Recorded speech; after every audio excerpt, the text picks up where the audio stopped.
ஐயனார் துணை சீரியல்ல இப்ப நம்ம நிலாவோட ஃபேமிலியே சேர்ந்து நம்ம சோழனோட ஃபேமிலிய ரொம்பவுமே அவமானப்படுத்துறது மட்டும் இல்லாம, அங்க இருக்கிற எல்லா வேலையையும் வேணும்னே அவங்க தலையில கட்டி விட்டுர்றாங்க. வர்றவங்களுக்கு ஜூஸ் குடுக்கறது, அதே மாதிரி கார் எடுத்துட்டு வர்றவங்ககிட்ட அவங்க கார வாங்கிட்டு போய் நம்ம பாண்டி தான் கார் பார்க்கிங்லயே விடுறாப்ல.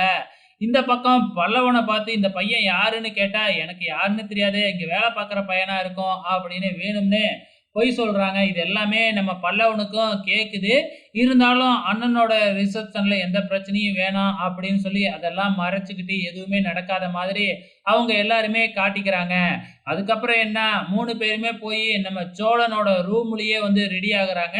அவங்களுக்கு ரூம் குடுக்குறேன் அப்படின்னு பேருக்கு தான் சொல்லியிருக்கிறாங்க. ஆனா ரூமே குடுக்கலையாட்டுக்கு. அதனால வந்து பார்த்தீங்கன்னா, சோழனுக்கே அவங்க ரூம்லாம் குடுத்துருக்க மாட்டாங்க.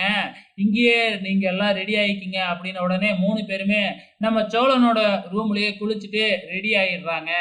இப்ப நம்ம சோழன் சைட்ல இருந்து பார்த்தீங்கன்னா, நம்ம கார்த்திகா, அவங்க அம்மா, அதே மாதிரி வானதியோட ஃபேமிலி இவங்க எல்லாருமே வந்து இப்ப ரிசப்ஷனுக்காக வந்திருக்கிறாங்க.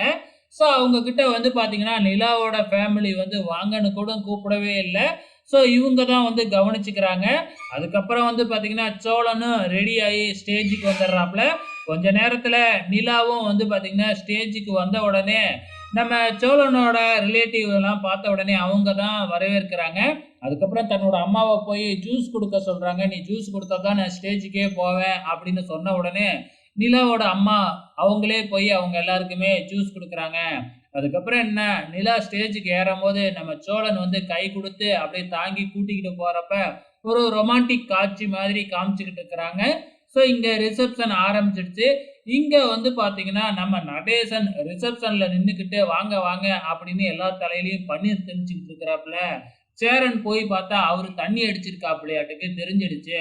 அதுக்கப்புறம் எப்படியோ ஒரு இடத்துல கொண்டு வந்து உட்கார வச்சா, அவரு அந்த இடத்துல உட்காராம இன்னொரு இடத்துல வந்து உட்கார்ந்துகிட்டு கலாட்டா பண்ண ஆரம்பிக்கிறாப்ல. என்ன நடக்க போகுதுன்னு தான் தெரியல. இந்த பக்கம் பெரிய பெரிய பிசினஸ் மேன்லாம் வந்திருக்கிறாங்க. அவங்க எல்லாத்தையும் கூப்பிட்டு ரிசப்ஷன் நடக்கிற இடத்துல வந்து பார்த்தீங்கன்னா, இன்ட்ரோ பண்ணிக்கிட்டு இருக்கிறாங்க. இதோட இன்னி எபிசோடு முடிஞ்சிடுச்சு. நாளைக்கு என்ன நடக்க போகுதுன்னு தான் தெரியல. வெயிட் பண்ணி பார்க்கலாம்.